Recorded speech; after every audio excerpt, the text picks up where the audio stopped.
Bonjour, bienvenue sur la CRTV pour ce nouveau périple à bord du manège du savoir. Nous émettons du studio MT Productions à Paris. Aujourd'hui, nous allons à la rencontre d'un peuple à l'identité riche, plurielle et mythique. L'association Mbok Liha nous ouvre sa chambre de secrets. Et pour vous situer, mesdames et messieurs, dans ce contexte, avant d'évoluer ensemble, je m'en vais rentrer dans l'étymologie de ce sigle. Et par définition, Mbok signifie les enfants issus du rocher. Mbok Liha, enfants issus du rocher. Mbok, c'est le lieu, et Liha, c'est les rochers. Les enfants issus du rocher. Et pour la dissection du concept, nous recevons un enfant du rocher, un sage venu tout droit du Cameroun, Monsieur Jérôme Milène. Bonjour, bienvenue sur notre plateau. Bonjour Erwan, merci de m'accueillir. Monsieur Milène, vous êtes le président de l'association culturelle Mbok Liha. Parlez-nous du projet qui vous conduit aujourd'hui vers votre famille de la diaspora. Mbok Liha, c'est d'abord l'appellation réelle, c'est Mbok Liha Adnamatin, c'est-à-dire Mbok Liha, les enfants issus du rocher. On dira tout à l'heure où est le rocher et quelle est son histoire. Adnamatin, c'est l'association des familles issues de Mbok Liha. Oui. C'est une association d'abord culturelle, et, il faut le préciser. Et puis, c'est une association fêtière, c'est-à-dire que l'objectif de cette association, c'est de rassembler tout ce qui se fait dans l'ère culturelle Mbok Liha, que ce soit au niveau de la culture propre que de l'économie qui entoure la culture, et de fédérer les énergies et de mettre en synergie, en fait, tout ce que font les enfants issus de cette ère culturelle. Et quelle vision avez-vous pour votre communauté? Alors, d'abord, Mbok Liha, c'est une association qui est née en 1997. Les pères fondateurs sont des personnes qui ont pris conscience du fait que la culture bassa, même si elle ne disparaissait pas, n'avait pas le rayonnement qui, normalement, était celui du peuple auquel ils appartenaient. Donc, ils ont décidé... Ou alors, ne nous le cachons pas, ou alors était en voie de disparition. Oui, en voie de disparition, mais je dirais que ça, c'est pas une spécificité du peuple ou de la culture. Ça, j'écoutais une émission, je crois, sur la BBC il n'y a pas très longtemps, et il y a un Anglais ethnologue qui disait que, en fait, il y a une langue qui disparaît dans le monde tous les jours. Et moi, ça m'a édifié. Et le jour où cette émission passait, il citait une langue des aborigènes australiens. Oui. Et il disait qu'il reste encore 3 personnes dans le monde qui parlent cette langue et qui ont plus de 70 ans, et que quand ils seront morts, il n'y aura plus personne pour parler cette langue. Ça veut bien dire qu'il y a une évolution en dehors des problèmes de mondialisation sur les cultures, les civilisations qui naissent, grandissent et meurent. Et effectivement, nous, la prise de conscience que nous avons eue, c'est de dire, s'il n'en restait qu'une, peut-être qu'il faudrait que ce soit celle des Bassa Mpo Bati, et c'est là tout le combat. Vous voici dans la diaspora à Paris. Avez-vous la certitude que les vôtres seront réceptifs à votre discours et démarche? Écoutez, si on n'est pas optimiste, moi je suis d'un naturel optimiste. C'est-à-dire que je prends toujours le verre à moitié plein plutôt que de le prendre à moitié vide. Et je pense que si on ne fait pas, je dirais, la démarche, on ne peut pas savoir ce qu'elle va donner. Les fondateurs se sont dit il faut faire quelque chose, et il y a eu un forum à Malmian qui a eu pour objectif, je dirais, de faire une sorte de psychanalyse collective sur pourquoi ça décolle pas, qu'est-ce qui fait que ça marche pas. Et à l'issue de cela, il y a eu un certain nombre de résolutions qui ont été prises, dont celle de faire une assemblée générale qui renouvellerait le bureau. Mais en dehors de cela même, nous avons fait des propositions concrètes sur un certain nombre d'actions avant d'arriver à l'assemblée générale. Des choses complètement basiques comme la visibilité de l'association, comment faire pour qu'elle soit visible. Ce qui a été retenu, c'est faire un site web tout bête. Et on a fait un site www.mboglia.com qui a pour objectif de donner des informations sur la vie culturelle des enfants de Mboglia. On a un site qui, dans les pointes, a fait 20 000 visites par jour, ce qui veut dire que c'est vraiment quelque chose qui était nécessaire. Et on s'est aperçu que plus des 3/4 de ceux qui visitaient le site étaient de la diaspora, tout continent confondu. Donc il y a un besoin de retour aux sources, un besoin de savoir ce qui se passe dans l'ère culturelle. Et je dirais que c'est un petit peu ce cheminement-là qui m'amène aujourd'hui à Paris. Je mettrai du meilleur de moi-même pour que la culture Bassa, Mpo Bati puisse être dans le concert des cultures camerounaises d'abord et des cultures africaines dans ce que deviendra le monde et le village global de demain. Il faut que nous soyons tous présents, les Camerounais en général et les Bassa Mpo Bati en particulier.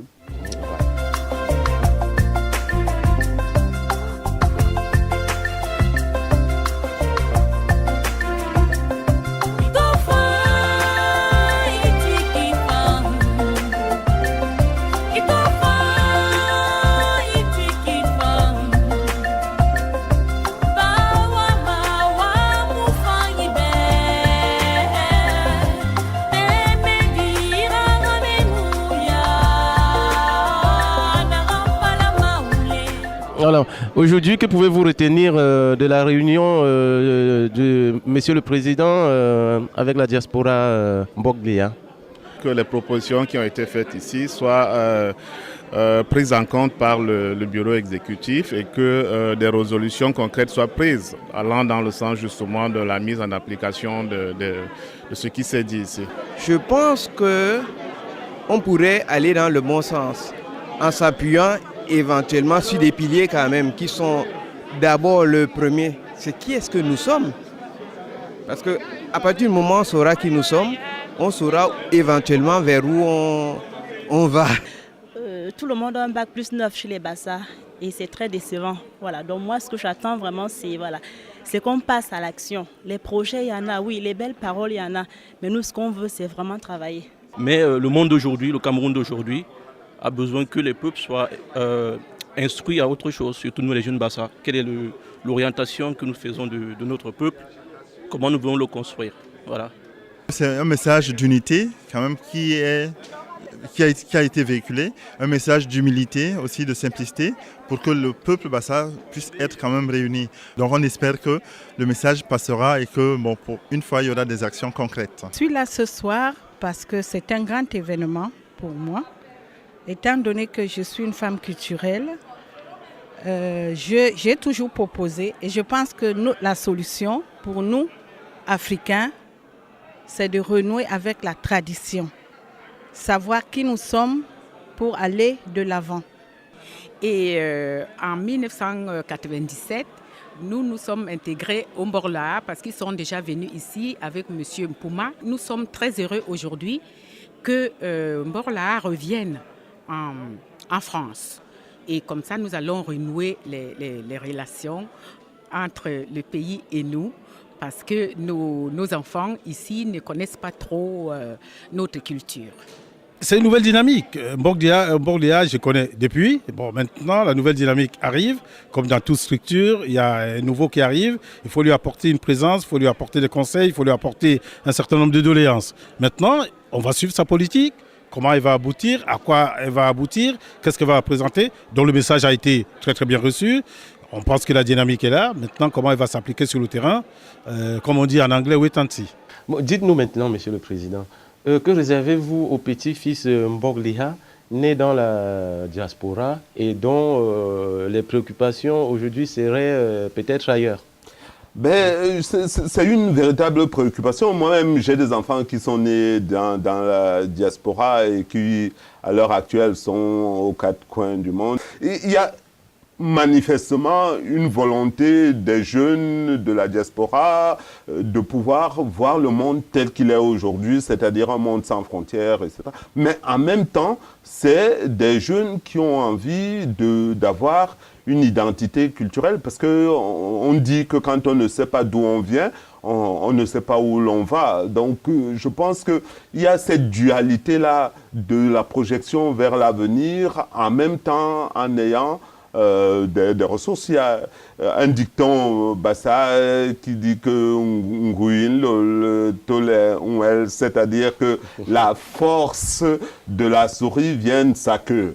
Ça veut dire que si on est bien ancré dans ses racines, si on est bien dans ses bottes, comme on dit, alors on peut se projeter plus facilement. Les jeunes de la diaspora, eux, aimeraient effectuer le voyage pour être au contact des réalités. Ils aimeraient effectuer le déplacement du Cameroun. Donc, et vos enfants, ils aimeraient visiter cette grotte mythique là, de Ngok Touba, d'où sont sortis les Bassa, les Mpo et les Bati. Alors, comment comptez-vous sauver cet héritage culturel important, donc qui fit autrefois la fierté de notre triangle national, donc le tout Cameroun? Absolument. Je pense que le Cameroun n'est pas suffisamment touristique au goût de ceux qui ont la passion de la connaissance du monde, alors que nous avons des richesses, je dirais, incommensurables, sans exagérer. Et je pense que la grotte mythique de Ngok Touba fait partie de cet héritage culturel camerounais qui ne demande qu'à être visité. Avant de revenir spécifiquement sur les enfants de la diaspora en Mborlia, je vais vous raconter une histoire qui est réelle. C'est celle des Américains qui sont à la recherche de leurs origines, les Noirs américains, African Americans, oui, qui sont à la recherche de leurs racines africaines. Et l'année dernière, moi, j'ai participé à un programme qui s'appelle l'African Reconnection Program, qui avait pour objectif de faire revenir aux sources les Afro-Américains qui avaient retrouvé par l'ADN. Donc, il faut une volonté, il faut faire des tests. Leurs origines, Bamleke, Massa, Bassa, Tikar, etc. Ils sont arrivés et je me suis aperçu qu'en 15 jours de vie commune, nous en avons plus appris sur le Cameroun qu'avant qu'ils n'arrivent, parce qu'ils ont fait des recherches, ils étaient passionnés par cela. Je crois que c'est la même chose pour les enfants de la diaspora Mboklia. Ils ont un besoin de retrouver un certain nombre de repères et de racines que ceux qui sont sur place, parce qu'ils vivent là, n'ont peut-être pas le temps et l'expérience de pouvoir le faire. Moi, je me rappelle que j'ai vécu 10 ans, je vous ai dit, à Paris. J'étais jamais monté à la Tour Eiffel, pourtant j'étais à l'ESCP, donc à Paris, dans le 11e, pendant tout ce temps-là. Les gens venaient du Cameroun, je les amenais jusqu'au pied de la Tour Eiffel, mais ça jamais montaient jusqu'au pied du bateau-mouche. Il a fallu que je reparte au Cameroun pour que j'éprouve le besoin de connaître Paris autrement que par le métro et par le sous-sol. Et je crois que c'est aussi cette volonté de venir en très peu de temps. Parce que quand les jeunes de la diaspora viennent, souvent ils ont quelques jours, même s'ils sont étudiants, ça ne dépasse jamais les 60 jours. Quand ils travaillent, c'est encore moins 5 semaines s'ils les prennent globalement. Donc il y a une avidité de savoir, de prise de connaissance qui fait qu'ils vont dans tous les sens et ceux qui sont sur place en profitent et il y a une osmose qui fait la synergie et je crois que c'est une bonne chose. La grotte, elle est millénaire. D'ailleurs, et l'histoire et le mythe se confondent. On ne va pas rentrer dans la distinction de ce qui est mythe et de ce qui est histoire, mais elle existe effectivement, cette grotte. L'histoire veut qu'elle soit venue comme un météorite, qui se soit implanté à ce lieu précis, parce que ce qui est vrai aussi, c'est que géologiquement, on ne comprend pas très bien comment ce rocher se trouve à cet endroit. Parce que souvent, vous avez des montagnes, vous avez une chaîne de montagnes, et à un moment, vous en avez une, je dirais, avec le mouvement des plaques tectoniques qui monte un peu plus qu'une autre. Donc, il y a une explication logique. Alors que là, on est dans un terrain extrêmement plat, et boum, on trouve cette roche qui est là, venant d'où? Mystère. Ça, c'est le mystère. Ouais. Et une grotte qui, en fait, a des cavités. Et une entrée, une sortie. Et l'histoire, au 9e siècle, dit que ceux des Bassa qui sont arrivés là, en fait, un couple, était pourchassé par...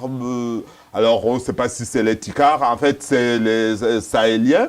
Et ils se sont réfugiés là-dedans pendant un temps certain. Là aussi, le mythe dit qu'ils y ont trouvé de quoi manger, de quoi vivre. Et le lit du pauvre étant fertile et fécond,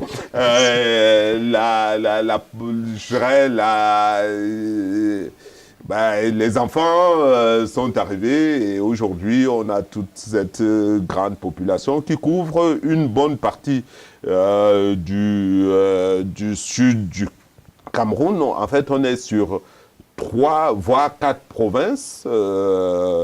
On a le littoral, on a le centre, on a le sud, on a l'ouest, même du côté du Haut-Cam et du Cam, et on a le centre. Donc, on est vraiment stratégiquement situé aux confins d'un certain nombre de cultures, de brassages, de populations, ce qui fait l'une des spécificités de cette grotte. Donc, on part de la grotte, on s'étend sur l'ensemble de l'aire géographique et aujourd'hui, les jeunes de la diaspora doivent revenir à la grotte. C'est un peu comme le mouvement, je dirais, de l'univers. Hein. On parle du Big Bang, c'est la théorie d'un point et hop, on part. Et une des théories dit qu'après l'expansion, il y aura un rétrécissement pour revenir au point focal. On n'en est pas encore là, mais il y a une sorte de retour aux sources nécessaires voulu par ces jeunes-là qui, une fois de plus, ont envie de toucher du doigt là où sont venus leurs ancêtres et de pouvoir, à partir de là, avoir l'inspiration qui leur permette d'aller vers l'avant. Oui, également, Monsieur le Président, il nous est revenu que les Mbog-Liha vont au-delà des frontières du Cameroun et se retrouveraient dans certains pays africains. Absolument. C'est-à-dire que théoriquement, les bassins pour bâtis viennent de la Haute-Égypte, de la Nubie, et ont fait une transhumance qui les a amenés soit vers l'Est, on en a vers le Kenya jusqu'en Afrique du Sud, soit vers l'Ouest, dont une partie, Ngok-Lituba, dont on a parlé. Oui. Mais au-delà, il y en a au Nigeria et surtout au Libéria. Il y a toute une colonie importante, plus de 40% du Libéria, qui n'est pas un très grand pays, sont faits des Bassa qui parlent la même langue. C'est pas que des bribes, c'est 80% des mots sont de cette... ont la même origine. Donc ça, c'est une partie. Mais même au niveau du Cameroun, après les événements de 50-57, les troupes, le pays Babimbi a vu un certain nombre de ses ressortissants être soit de force, soit par sécurité, devoir quitter ce pays. Et certains se sont établis dans la partie anglophone dans les années 50. Et donc, à Limbé et partout, il y a une bonne communauté Bassa qui, de génération en génération, parle qu'anglais et se sont expatriés aux États-Unis. Et là aussi, on a une forte communauté que l'on ignore souvent. Donc, c'est toute cette étude-là, toute cette recherche qui va permettre de remettre ensemble l'ensemble des enfants de Mbog-Liha. Et aller à la découverte du Libéria, par exemple, serait là aussi un des moyens de retrouver ces sources. Mais pour revenir à Ngok-Lituba, puisque c'est bien le focal de notre émission, je crois qu'il y a une nécessité vraiment d'aller palper et nous avons comme projet, il y a un certain nombre de projets qui sont en cours, mais comme projet essentiel de faire un festival en 2014 sur les lieux même de la grotte. C'est-à-dire qu'on va gérer un certain nombre de manifestations culturelles, voire même avec les historiens, les scientifiques, etc., pour remettre ensemble tous les bouts du puzzle de cette culture multimillénaire et riche. Et tous les enfants de la diaspora sont invités à faire ce déplacement-là, qui ne sera, j'espère, que le premier d'un certain nombre de déplacements qui pourront avoir une séquence qui réaffirmera, je dirais, l'appartenance à ce groupe. En visitant le site web des Mbog-Liha, dont un extrait de texte nous parle de l'ambivalence du tam-tam.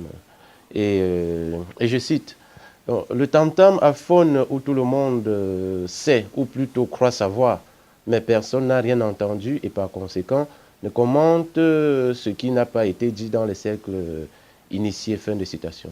Donc, adhérez-vous totalement, M. Jérôme Minven, aux croyances des initiés?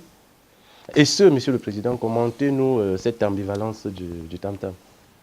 Ben d'abord, le tam-tam, c'est un moyen d'expression qui n'est pas que de l'ère géographique Mbog-Liha. Vous savez qu'à l'époque, pour pouvoir transmettre des messages d'un village à un autre, c'était le tam-tam qui était utilisé avec des relais.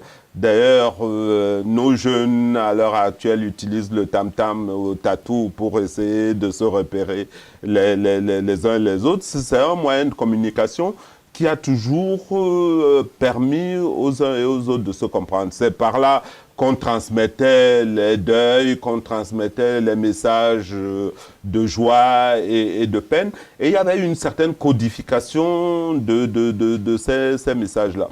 C'est moi qui ai fait cet éditorial. C'était un petit peu taquin. Parce que, a priori, un tam-tam, il n'est pas aphone. S'il est aphone, ça veut dire qu'il y a un problème. C'est contradictoire. En même temps, on vit dans une sorte de contradiction permanente à l'heure actuelle dans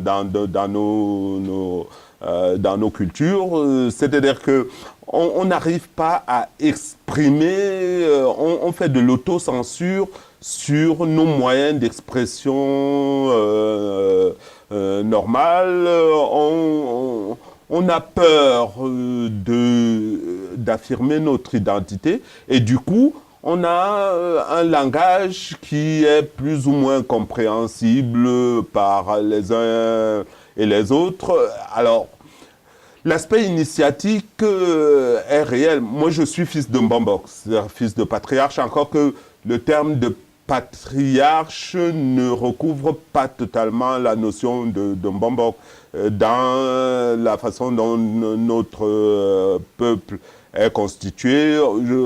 On n'est pas un peuple pyramidal dans sa structure. On est même un peuple diacéphale, c'est-à-dire que chacun est maître chez soi, mais en même temps, il y avait une organisation sociale très précise où chacun avait un rôle. Il y avait les Mbombok qui avaient le rôle de la sagesse, de la régulation